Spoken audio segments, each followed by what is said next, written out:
when people are constantly stressed and having to work, and when housing costs are so high, right, you don't have time for community.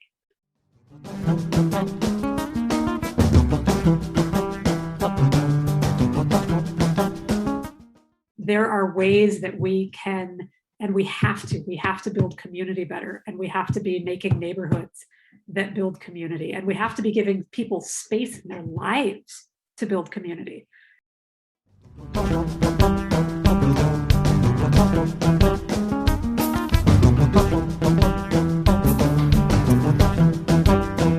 But also just the observation that that you kind of made is, and that is, living with people is messy. Yeah. But I think the corollary to that is that it's worth it. You know, like Yes. being connected and feeling like you're part of something, it's totally worth the mess. And I was hoping you would go there that. next, because that is Yeah. absolutely the other side. Hello, Boulder and the wider world. This is the Sharing Boulder podcast. My name is Philip Ogren, and for episode 16, I spoke with Claudia Hanson Thiem over Zoom to discuss cohousing, cooperative housing, and car-light living.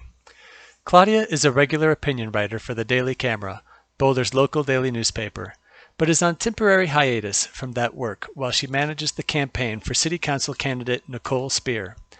I admire Claudia for the way she shows up for housing justice in Boulder, and the way she articulates a clear and positive vision for building inclusive communities in our city. We hope you enjoyed this conversation with Claudia Hanson Thiem. Claudia, welcome to Sharing Boulder. Thank you so much for coming on the podcast. Hi, Philip. Thank you so much for inviting me. Yeah, you bet. I always like to start off an episode by just having you introduce yourself.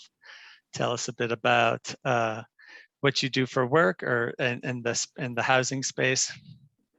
Go ahead. Sure. So I'm Claudia Hanson Thiem. I think a lot of people in Boulder know me through my opinion writing for the Daily Camera. And I have been involved with, I think, a really broad base of housing related advocacy, also land use and transportation here in Boulder. But really just in the last 3 years. I've lived in Boulder since 2007, when my spouse got a job at CU. And I was not really involved in local politics until what is known as the co-op wars, which unfolded in 2017. I happen to live in a co-housing community, which is a type of intentional community, somewhat shared living space. And I felt a real affinity with folks who were advocating for shared housing here in Boulder. And that was a rabbit hole that I have yet to climb back out of. It goes deeper and deeper. And so I have, on the side of being a stay-at-home parent for the last few years, been really digging into housing advocacy and all the rest here. Well, that's great. It's no wonder our paths crossed, because, you know, I've just been trying to dive into this space too. I feel like I'm on a similar trajectory, because I moved into Boulder in 2007, and just kind of picking up, trying to figure out how I can be helpful in the housing space in the last few years. So that's very cool. Well, I definitely want to dive into the to the co-housing issue. And the co-op issue, and make sure we come away with this, from this episode, understanding the difference. But I wanted to highlight you also. I know you also from the Boulder Housing Network newsletter, and so Yeah. I assume it's okay to put a plug in for that. Absolutely, yeah. I can share a little bit about that. Great. The Boulder Housing Network is a newsletter that was started by Macon Coles, who's a former member of the Boulder City Council. And he is very interested in getting more housing advocates involved in the early stages of housing reviews. Housing reviews take a very long time. The process in Boulder can be quite contentious, and it's much more common for people to show up in the public process to say no, or to work against housing, than it is for people to come out and share a positive message. So he is using some of his, expertise around the process as a former member of council, as a former member of planning board also, I believe, and trying to get people involved in those early stages of advocacy. I myself had been live tweeting Boulder Planning Board meetings on Twitter for the last year. And so we had a kind of natural affinity here. Me trying to raise awareness of what happens really in the bowels of the planning process here in the city. Well, that's very cool. I get the newsletter, and so listeners, please sign up for the Boulder Housing Network newsletter. It's easy to sign up for. I don't remember how I signed up for it now, but I get it. You know, it seems like it's more than once a month, maybe every week, something like that. It comes out in conjunction with major reviews of housing projects that go before planning board. So it's not a particularly regular publication schedule. Sometimes those things are happening week after week after week. Sometimes there's some gaps. It really depends on what the planning board and city council agendas are. So we're trying to cue people in when there's a big project actually coming up for some sort of public discussion. Yeah, well, I really appreciate it. It's a really great way to, you know, like these things don't naturally just percolate to the top of your Facebook feed or the information, you know, fire hose. And so having that newsletter is really useful. I personally, it's sort of one of these things that's nagging on my conscience because I haven't really taken action to show up at a planning board meeting yet and comment publicly, but it's on my radar of things to be thinking about. And I understand that it's important. So I really appreciate that you're doing that work. It is. And I would also say, though, if we had an ideal set of policies here in the city of Boulder that were getting us good outcomes in the housing space, we wouldn't have to make this appeal so strongly for advocacy. It really is a commitment of time and energy to show up at public meetings, particularly if you have to do it over and over and over again for a single project. It really tends to favor people who have a lot of spare time, who are potentially retired, who don't have kids at home, you know, who work regular business hours as opposed to evenings. So there are a lot of barriers to participation. I mean, you shouldn't feel bad at all about not being able to do it. But that in and of itself is a problem with some of our housing policy here, is that it requires this kind of active intervention to keep things on track. Well, I really appreciate, you know, it takes a village to move a lot of this stuff forward. So I really thank you for the hard work that you've been doing. And then also, again, with the Daily Camera and your opinion pieces, those are just wonderful. And I look forward to more. I understand you're taking a break from that now because I am at the moment. Yeah, I'm spending this fall managing a city council campaign for Nicole Speer.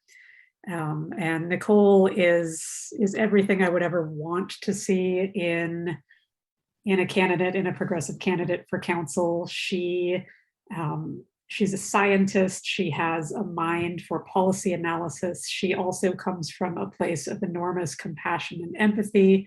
She connects with people. She has been active in the NAACP. She does volunteer work for a local homeless outreach provider. So she's really tuned into communities that are not often represented in city politics. And I really jumped at the opportunity to work with her, but that does mean, yeah, stepping back from having a kind of privileged platform in the community. It's also plenty of work on its own. How's the campaign going? The campaign feels really positive to me at this point. It's great working for a candidate who really exudes a positive message. And I'm enjoying it.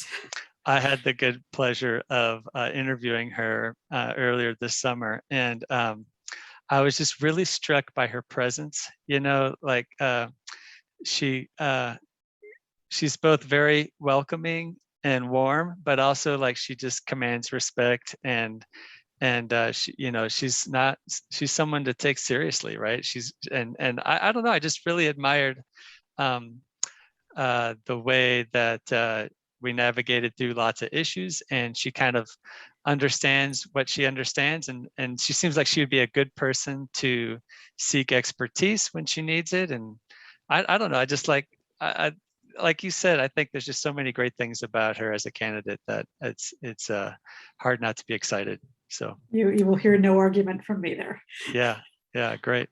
Well, so some of the subjects that I wanted to talk with you about include co-housing and co-ops, but also I understand that you're a car light family.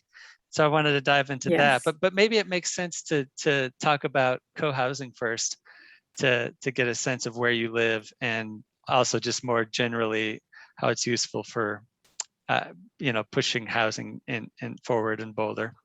So Yeah. I don't know, maybe tell us about Holiday and maybe more generally too what co-housing is. Sure, absolutely. So my family and I live in a community called Wild Sage, which is located in North Boulder in the larger Holiday New Urbanist neighborhood. This entire area was developed around 2004, 2005. With, of course, a long planning process before it. And it was a conversion of a fairly large tract of land that was previously a drive-in movie theater into what was supposed to be a complete neighborhood here in North Boulder. And it's quite unique in that it integrated a very large amount of permanently affordable housing. So 40% of all of the housing up here is deed restricted affordable. The Holiday neighborhood was developed in smaller chunks, each by different developers, and one of those square blocks is the Wild Sage co-housing community. Co-housing is a neighborhood residential model that has origins in Denmark. I'm not an expert on the history of it, but the idea is that you have groups of people that come together to often design their own communities, set the rules for them. And then the community itself is also physically designed in a way to promote interaction between people. So the way that we have done this here at Wild Sage in Boulder, and I think is quite common in co-housing developments, are you have some shared spaces in the community. So we have a large shared lawn that we call the common green that most houses have quite immediate access to. We have a large building called the Common House, where we have some community facilities that we share. We have a large dining room and a commercial-sized kitchen. We have guest rooms that people in the community can use instead of having an extra room in their house. We have some meeting spaces. We have an exercise room. We have a shared laundry room. So we try to do some of these things together as a community. And what that means is that the homes themselves, even though they are complete homes, I mean, everyone has a standalone kitchen, you have all of your own facilities. You don't share bathrooms and showers. No, it's not communal living. Yeah. So everyone has a complete private home, but the homes tend to be much smaller than equivalent homes. Because we share a lot of these things. And a lot of people have a very small kind of outdoor space associated with their home. But again, we're sharing that main lawn. We're sharing a big patio on our common house. So a lot of these things that you often find attached to individual housing units, we're sharing as a community here. That's wonderful. I love the sound of that, but I've actually had 2 conversations this week about HOAs. And one reaction that I have is, well, gosh, that sounds like HOA on steroids. I mean, like, so in one case, the conversation was about sort of cynically about HOAs as a way for neighbors to micromanage their neighbors, and maybe just speak to that. Is the HOA onerous, or do you feel like it's cooperative? How is it different than standard HOAs, which are mostly concerned with appearances, perhaps? Yeah, I think that's a fantastic question, because since we have shared facilities and since we share walls, most of our buildings are townhouse structures here, we have to have some kind of legal entity, right? Yeah. To manage these things. And so we are incorporated as an HOA. I'm not sure how common that is for co-housing. That may vary by state. It may, vary by the community, but our model is an HOA. I think we're different from a lot of what people think of as HOAs in that we are really committed to self-governance. Okay, and so I think a lot of people think about the HOA as this thing that simply imposes rules, right? Yeah, they send you And the warnings. They send you the approvals. Exactly. Yeah. Exactly. And what we really emphasize here is that we are the HOA, right? So there are Yeah. 34 households here. Everyone is invited and expected on some level to attend monthly meetings. And we talk about what the priorities of this community are. So it's a much higher involvement situation. And that's an expectation when you become a member of a community like this. So yeah, it is that legal structure. We could, in theory, have the rules and regulations and the like, but the way the culture of this community is these things get discussed, and we do it ourselves. We're not delegating all of this to management companies and the like. So it's taking responsibility for your relationship to your neighbors. Cool.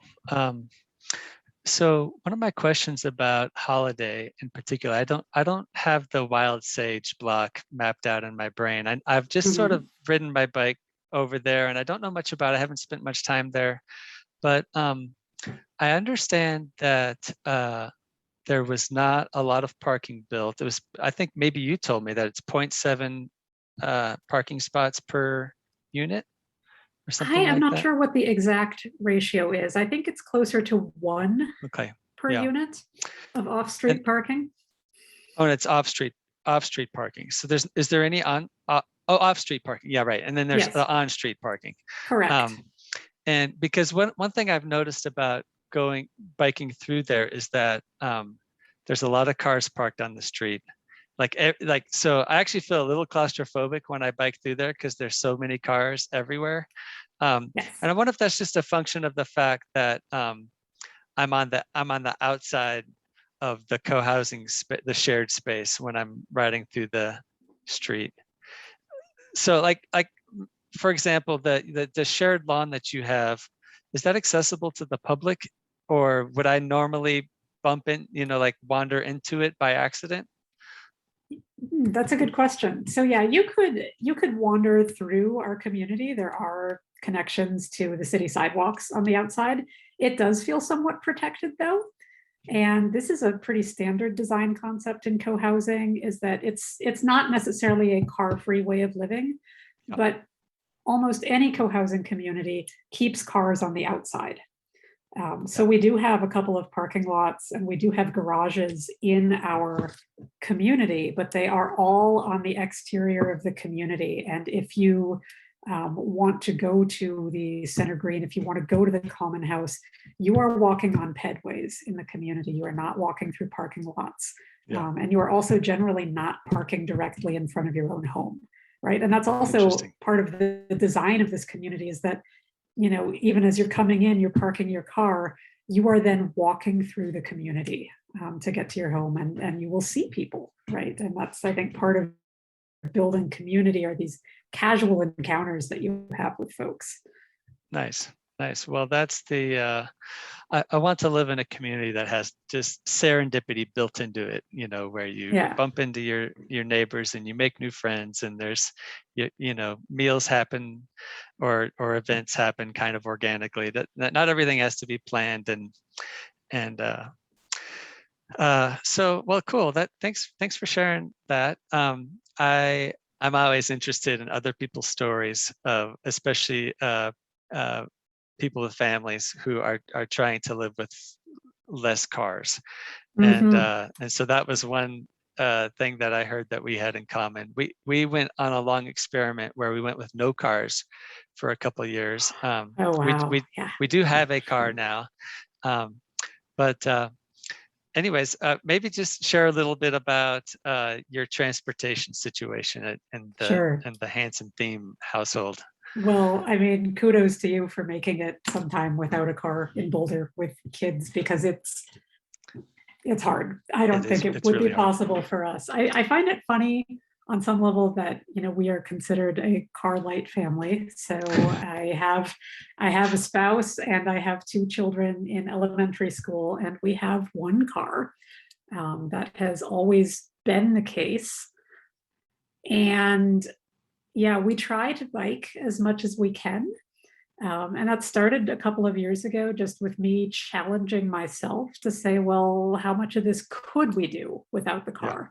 My husband has always been a bike and bus commuter. He works at CU, which is 3 or 4 miles distant from us, but we're on the Skip and the 204 bus lines. So that's totally possible to do from up here. But it was a bit more of a challenge with me moving children around. Yeah.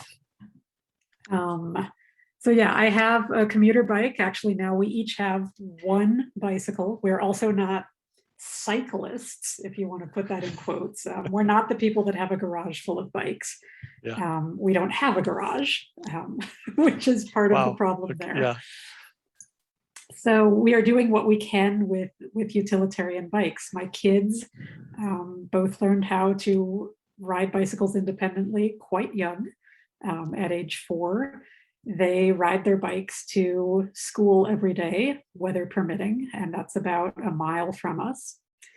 And I take the bus and ride my bike to basically whatever meetings that I can get to, whatever obligations that I have in town. Again, within reason. I'm not a person who rides in snow and ice conditions on the roads. Also, if I need to go somewhere in South Boulder, that is a 40 to 45-minute bike ride for me. And sometimes time really does become an issue in those kinds of things. And then, of course, moving children around. If they can't do it themselves on their bikes, we do drive them. Yeah. We're up on a hill. Do you have a spot for a passenger on the back of one of your bikes, or I do not. No, we do not.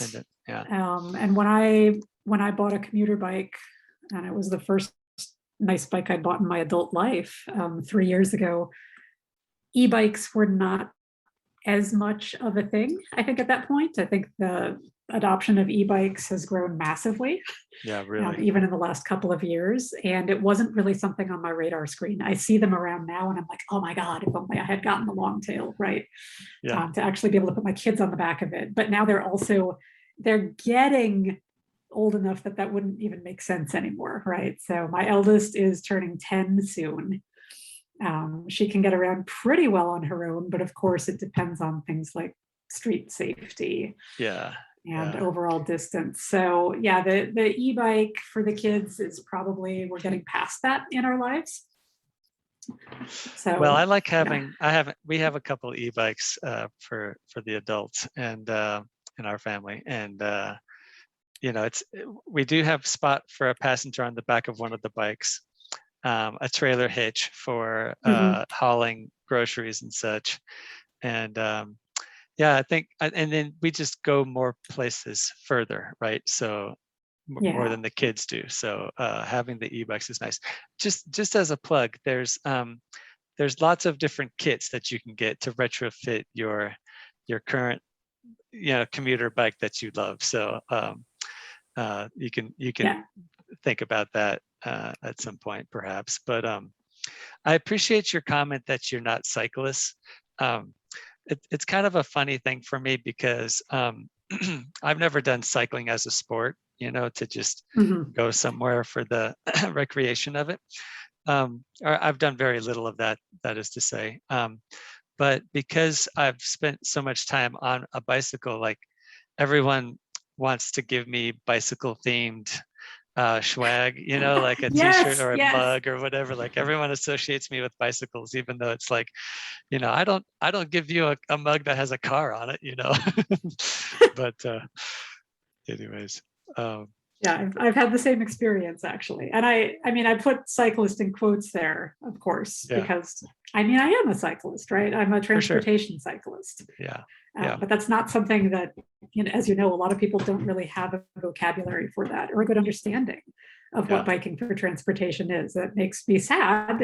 It's something I would like to change, but. Yeah, it's interesting to me that there's these two worlds of cycling that are kind of very separate worlds. The people who are in their Lycra and trying to get as far and as fast as possible. And then there's the people who are replacing car trips, and those are kind of, they're two very different sets of people, I think, or sets of use cases. So Yeah, they certainly can be. well, one question I had before we leave this, have you had any close calls with your kids on bikes? I'm trying to think here. And there has not been anything that has really like shocked me and made me feel like my God, that could have Yeah, gone what if? Yeah. south in a bad way. I think about it all the time. If you were to shadow me riding with my kids to and from school, you would hear in my voice and the way that I'm communicating with them constant vigilance, right? Yeah, We have to yeah. ride on 19th Street, which has portions of it has bike lanes, portions don't. It's a very direct route, but I'm constantly, stay on this side of the line. Don't come up next to that car. It might be turning. So just constantly riding them. My fourth grader, it drives her crazy. She's like, "Mommy, I know." But I'm with a first grader too, who doesn't have the kind of constant situational awareness. Right. And that's what I feel like the stress is, right? Is having to have that constant vigilance about what's happening around your kids. Yeah, well, there's this aspect of trying to live your life on a bicycle, or as much of it as possible, where you feel like, I don't know if you feel this way, but I sometimes feel like an outsider, because everyone else is in cars. The world is normal when you're in cars. And there's this aspect of constant vigilance. And then there's also this aspect of just like, sometimes this is really inconvenient, like I'm just a crazy person for trying to make a difference in this small way, and really I had to just hop in the car and make this easy on myself. That's what everyone else is doing, Okay. Yeah. So. I have a cussed streak where I really have committed to doing certain things, and I make rules for myself, right? There are certainly times when, yes, I will drive, but there's whole categories of things where I've said like, no, actually, I will not do this if I have to drive to do this thing. Yeah. Well, that reminds me of the mindfulness aspect of getting out of your car, because you don't have the luxury of just showing up. One of the things that's funny about driving in a car for me is that I'm always like, wow, this is like instantaneous transportation. I can go anywhere, and it's so fast. Which obviously, the world is built around this basic idea, but to me, it's like this kind of discovery every now and then. Where was I going with that? Oh shoot, I lost my train of thought. Well, just the mindfulness aspect of that. If you don't let yourself just drive yourself to wherever you think you might want to go, the next time something pops in your brain of, oh, I want to go somewhere, you plan out better the places you need to go to. You're kind of more mindful about the things that you buy and the things that you need to get done, and kind of stacking those things up in a way that doesn't just lend itself to like, okay, I just remembered I got to do this, hop in the car, go do it, and then come home. So I don't know if that's familiar to you. Yeah. It leads you to be strategic. And I've also found like we make sacrifices, right? There are things that we don't do that I think we would do if I was more comfortable just driving everywhere. Like one thing that we've lost, I think, with the pandemic is I have not taken my kids on the bus since the pandemic started. And for a long time, I myself did not take the bus until I was, vaccinated and felt more comfortable about it. So that was our way of going downtown as a family. Again, I say I operate by these rules. And one of my rules has always been like, downtown is accessible by bus. It's not a place that there should be a lot of cars. And so I will not drive downtown. So what you see now in the pandemic is I don't have a way to get my kids downtown, right? So we don't hang out on Pearl Street. We don't go to the main library together anymore. I can do these things, right? I take my bike down there in the course of other things. We don't go to the farmer's market as a family unit. And that's wearing on me a lot. And I think that kind of exposes some of the gaps that we really have here. If you want to talk about really doing car light or car free living, is that if aspects of this chain break, like, yeah, you can't take the bus or the bus isn't doing it for you, you really have to drive to do certain things. Well, I totally appreciate that because I really miss riding the bus with my kids. One of the things that I've observed frequently is that when you drive your kids somewhere in a car, it's often it takes on this dynamic of me versus them, and the maybe like a not combative, but just sort of like contrarian somehow. And when you're on the bus, it's sort of like, we're all in this together. We're doing this, like Yeah. it's us against the world, more like, instead of me versus them. And I don't know. I feel like a great parent when I'm on the bus with my kids. You're just sitting there with with a kid on either side or whatever, and just feeling like I'm in the world with them instead of driving them through it. I don't know. I really feel that. There's a sense of, of togetherness. I think they think of themselves more as being in public, right? Which Yep. they're not in the car, right? Like That's any right. petty family thing can go very easily from the front door into the car and continue on to wherever you're going. Yeah. It's a stressful situation anyway. Get in your seat, pull yourself in, keep your hands off your sister, right? But Absolutely. yeah, those dynamics really disappear when you're moving around on public transportation. Cool. Well, thanks for sharing all that with me. That was fun. I kind of do you have anything else you want to say about car light living, or and again, I know it's car light is maybe in double quotes there, but anyways, I admire you for tackling that as a goal for your family, and hopefully we can talk more families into getting on their bikes to get places. So Yeah. I think if people see that it's a spectrum, it's not an either or thing. I think yeah. that is a way to appeal to a lot of folks. What I wanted to hear about next is the co-ops. So I understand you're part of another organization. How many organizations are you? Do you have a hand in? You just show up everywhere. But I'm trying to extract myself from things, but yes.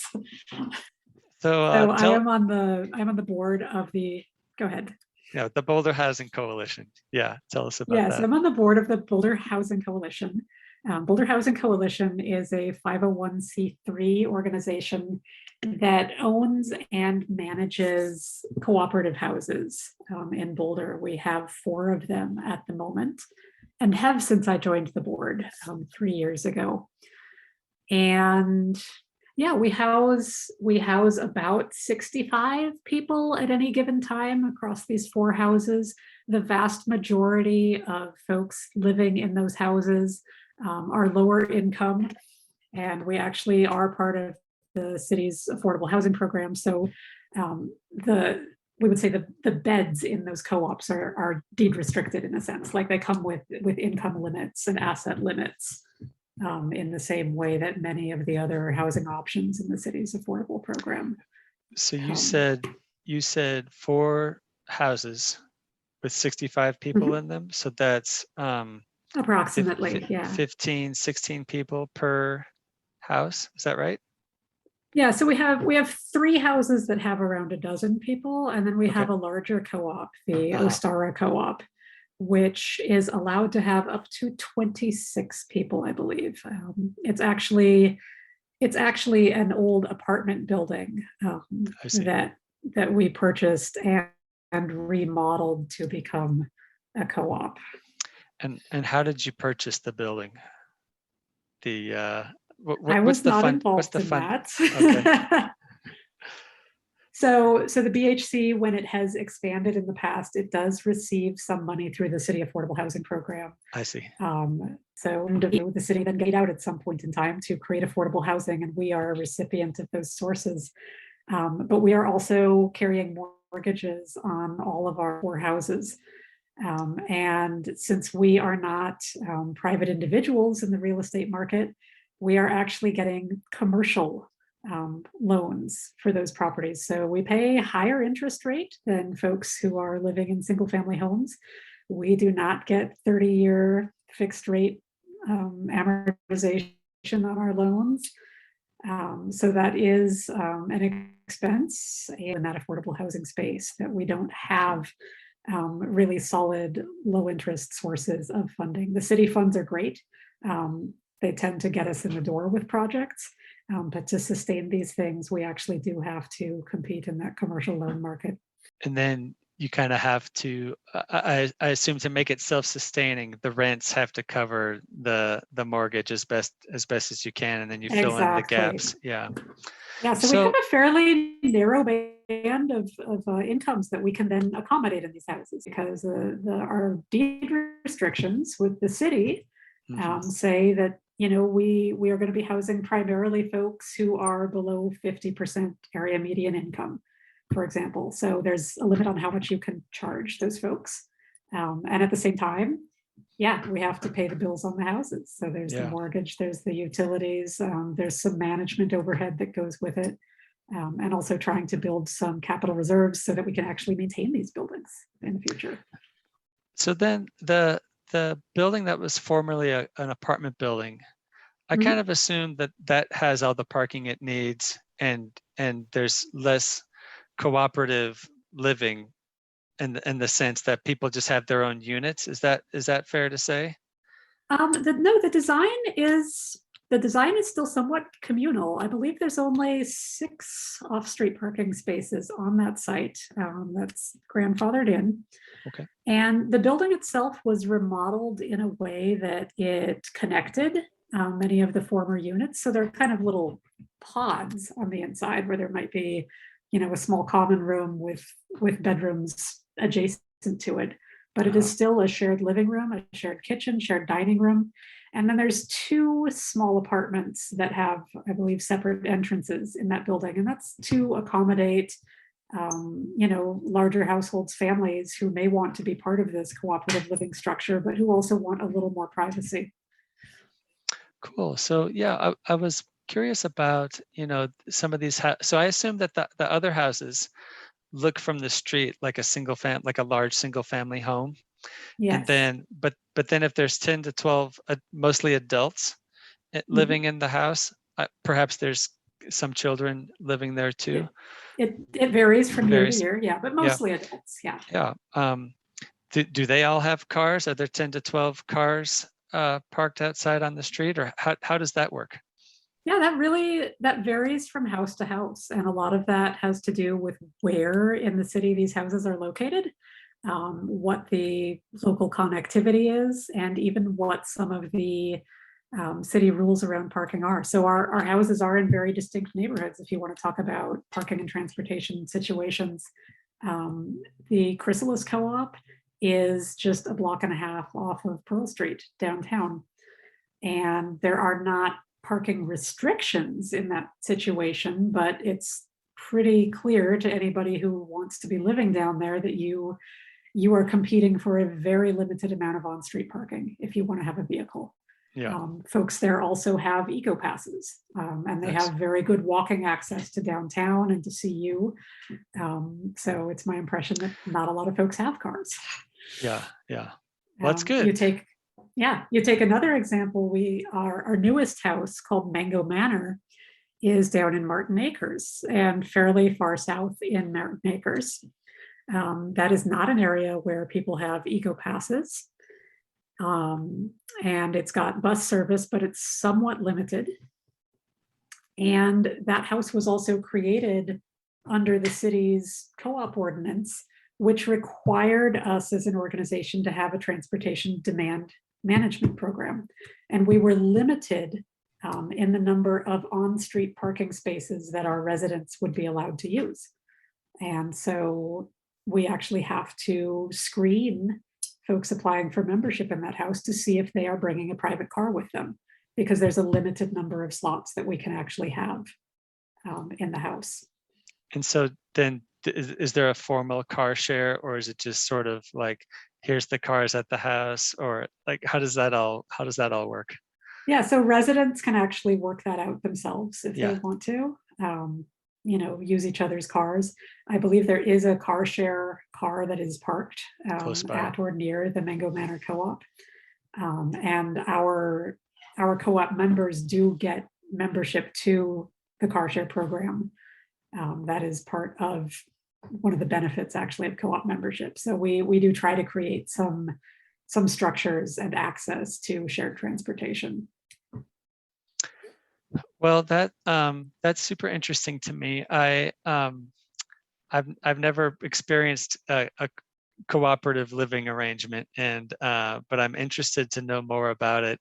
Do you see this as so I understand that this got reformed, quote unquote, a few years ago, and also I understand that it didn't do a lot to make it easier to have these cooperative living arrangements.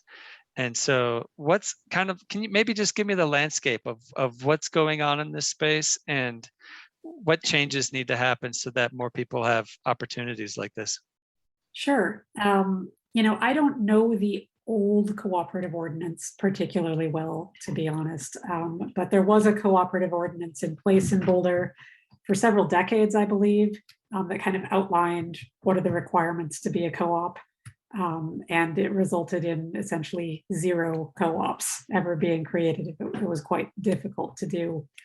That law was rewritten in 2017. It is still very difficult to create a housing cooperative. The entire premise of why would you even need this policy is that Boulder has quite restrictive occupancy limits on most homes, and co-ops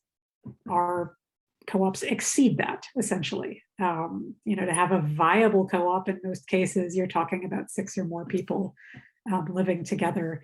City of Boulder, even in high density zones, it limits your occupancy to 4 people. And in most zones, it's actually 3 people unrelated. So that was the logic for even having a co-op ordinance, to give some number of people the opportunity to basically share at a higher level. But of course, residents, there was a lot of pushback saying, well, we don't want just anybody sharing houses, right? I think there's a lot of fear in town of student rentals being, overoccupied and the like.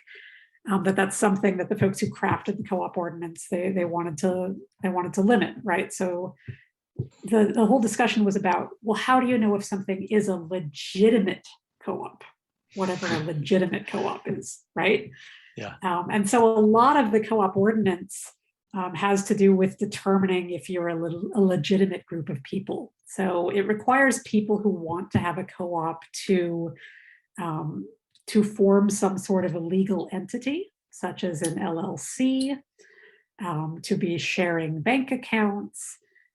It requires a lot of applications and reviews of the property that you want to occupy. Is it actually suitable safety-wise for the number of people you want to have there? Do you have a transportation demand plan to make sure that not all the residents are parking cars there? Do you have a contract with a trash hauler? A lot of these things that I think they came out of people being worried about nuisance properties, and they decided to say, we're going to regulate co-ops in this way. So the co-ops have to go through an application process every 2 years. They have to get that renewed. And it's an extensive process to get certified as a legitimate co-op. You also have to have the approval of an expert cooperative housing organization, of which the BHC is one. But if you were just a group of friends who wanted to form a co-op, you would have to get some external group to validate you, to say, yes, we've vetted these people, we've done some training with them, they are a legitimate co-op. So that's one side of starting a co-op. The other side is finding the money and the property to do it. And that is also difficult. Well, it's funny. It seems like it's hard enough to get 1 or 2 people to live with you peacefully, in a productive collaboration, So, I can see that the challenge of having 10 to 12 people plus all the bureaucratic layers. It seems like a pretty onerous. So I guess it's a hard thing to start. I would say once you establish it, right. That group is not turning over fully all the time, right? You have some continuity in it. You have, a set of rules and expectations and bylaws that people who subsequently move in are subject to. But the startup is really, really intense. And if you couple that with having to navigate the Boulder real estate market, you start to understand really quickly why we have not had new co-ops forming. Well, I'm curious to know if bedrooms are for people passes, if this makes it easier or harder for co-ops. Yeah, we've had some informal discussion about that, and I still feel like they're somewhat different entities. Yeah. So bedrooms are for people, I think, is a very modest reform that really deals still with fairly small groups of people, right? Yep. I mean, maybe 5, maybe 6, but maybe 5, usually maybe 4 6. or 5. Yeah. Yeah. Exactly. So not significantly different from the legal roommate situations that people already have. A co-op can be a different beast because there really is there's a longevity to it. Okay. It's an institution. It's not just a one-off collaboration of people often. And there's often a commitment to doing much more as a group, as a collective. And so it is a fairly intense form of living. And yet there's people that excel at it. There's people that really want to learn that way of living. And the houses that we have, like there is a minimum number of people to really have a functioning sharing system, right? If you want to talk about sharing labor in the house, really spreading costs out over people, having a good community culture that sustains itself. Doing that 4 or 5 people together that bedrooms would allow doesn't really get you to the level of the kind of social cooperative that we are working with. Well, that makes me think of I don't know if this is a comment or a question. You may not be able to speak to this, but I would just, just on the face of it, I would think that if you live in a co-op, you have to be a really pro-social person who knows who's thought carefully about how to get along and how to be in community. And if you live by yourself, you can have all kinds of little habits that would grate on others that nobody cares because you're by yourself. But I assume that people who live in co-ops must be the friendliest people you could meet. Is that true? Is it true? I mean, I should say, there's conflict everywhere, Philip. You don't get away with that. You don't get away from that, even in very pro-social groups of people. It is hard to live together. But you and I know that living with kids, with traditional families, right? Conflict is a very human thing. Certainly folks come in with the intention of living cooperatively, go along, get along kinds of things. Houses definitely struggle though with what are the real expectations, where do boundaries lie? How do you deal with minor disagreements? And, the BHC as an organization puts a fair amount of resources into helping people learn these kinds of skills, right? Because we, like in American society, a lot of people just do not have these sorts of skills. This is not the way we were raised. It's not the kind of community that most of us grew up in. And so people have great intentions of trying it, but they don't necessarily know in advance, well, how's this actually going to work out? So we do training of peer mediators in our system. We have a series of trainings every fall having to do with things like anti-oppression, nonviolent communication. So all sorts of these things that you actually need to really intensively live with people. It's not like we just put people in a house and say, oh you're mellow people, you know how to do this, right? And I think on some level, like a lot of us would be better off having these kinds of trainings, right? Like, I feel like even, a lot of our residents, no, they're not going to spend their entire lives living in shared housing situations, but they're actually getting skills there that are extremely useful for navigating this question of how do we share, right? Yeah. Well, I've often joked that no one irritates you like the people you live with. And moving in with new people won't change that. It could help in some Yeah. situations, but Um, we have plenty of conflicts in co-housing as well, even though we can, in Wild Sage, we can retreat to the privacy of our own homes, right? Yeah. Like I have my own door and I can close it and I can pull the curtains and I don't have to talk to my neighbors if I don't want to. Today, yes. We still have conflict. Sometimes it really sucks. It is hard, but it is such a overall supportive place to live and way of living, to know that you are surrounded with people who know you, right? They know that you're there. They see you. They are available. And that has really come out for me in the pandemic, right? Because there was especially this time earlier in the pandemic when we really were, a lot of us really were isolated, right? Like everything was closed. You're working from home. Your kids can't go to school. Businesses aren't open. It was still spring, like we had snowstorms, right? And so you could really feel shut in. And here I could go out on my porch and I could look out and say, oh, there's my neighbor walking their dog. Let me say hello, right? Or people that would be checking in. We were checking in on each other, folks who were living alone. Like, how can we help? People, we have an email list, and somebody's like, I'm going to the store, my God, it's scary, right? I'm going to go to the store. Can I bring things back for people, right? So there's these networks, and they happen because we see each other on a regular basis. I think that's really the key to it, is that you have this kind of constant drip of casual interactions with the same people over and over again, right? So they're familiar, even if you don't know everything about their past, even if you don't know all the gossip in their lives currently. You see them on the sidewalk every other day, and you say hi. Yeah, that's really cool. Well, I love people, and I want to think of it. I want to have a city where people feel connected and feel included and feel like they have that kind of resilience that you just described, where people we do favors for each other, or we help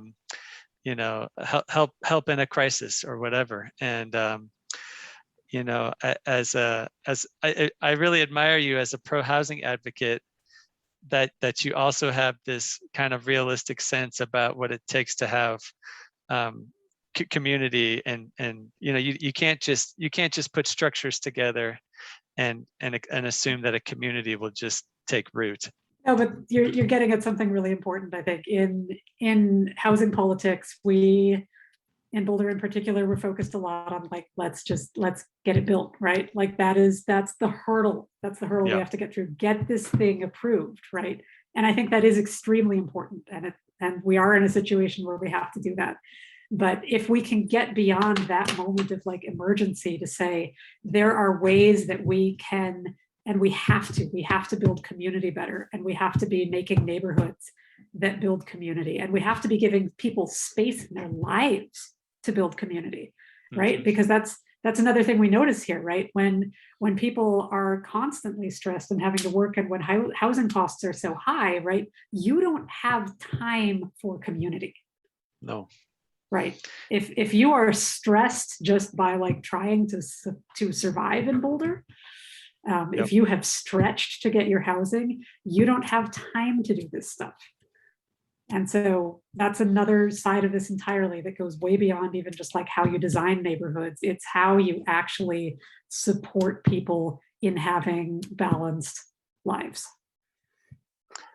That sounds like a great closer to me. That really, kind of summed a lot of things up. But I do want to just give you an opportunity to. Is there any other parting shots that you have that you thought about that you'd like to bring up?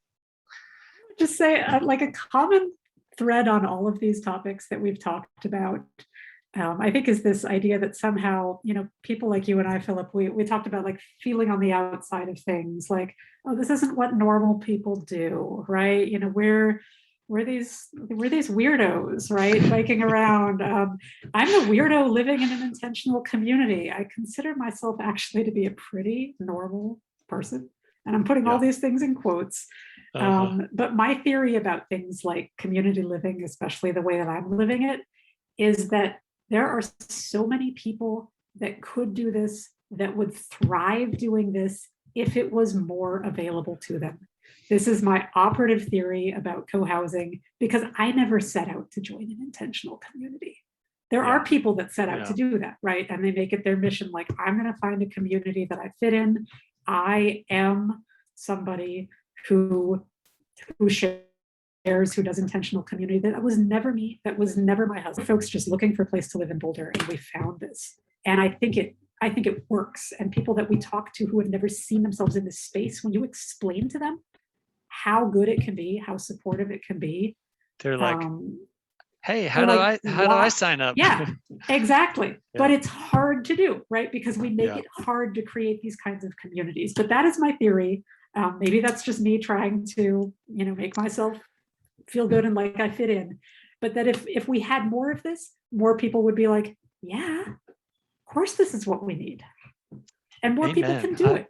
I love that, and I can't help but just contrast what you just said with the promise of suburbia, which has been such a lie, that you're going to have this perfectly ordered life in a nuclear family with your own property and your own space, and it's all yours, and I know I'm being kind of giving it a bad angle, but we really have a problem with our mental health and the sense of isolation and disconnection. And I just really believe firmly that we need to figure out how to live in ways that are just way more connected and communal.